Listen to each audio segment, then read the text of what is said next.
Yeah! కొంతమంది వాదనండి. Own flat ఇప్పుడున్న ప్రైజెస్‌లో ఓన్ ఫ్లాట్ ఎక్వైర్ చేయటం కన్నా రెంట్‌కి ఉండటం బెటర్ అనే ఒక వాదన ఉంది.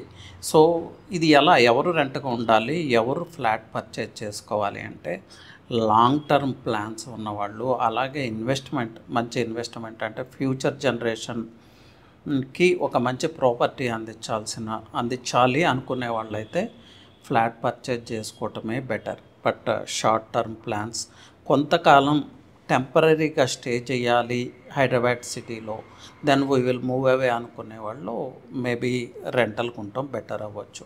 బట్ వన్ థింగ్ అండి, ఇప్పుడు హైదరాబాద్ సిటీలో పరిస్థితులు చూస్తుంటే రెంట్స్ కూడా అందుబాటులో ఏమీ లేవు. కొంతకాలం గడిస్తే మనం రెంటెడ్ హౌస్లో ఉండటం కన్నా ఓన్ ఫ్లాట్ ఎక్వైర్ చేయటం ఈజీ ఏమో అనిపించే పరిస్థితులు ఇంకొక 5 ఇయర్స్లో అయితే హైదరాబాద్లో రాబోతున్నాయి. సో, ఫ్లాట్ పర్చేజ్ చేయటమే, ఓన్ ప్రాపర్టీని హోల్డ్ చేయటమే బెటర్ అవుతుంది. It's a good move. Thank you.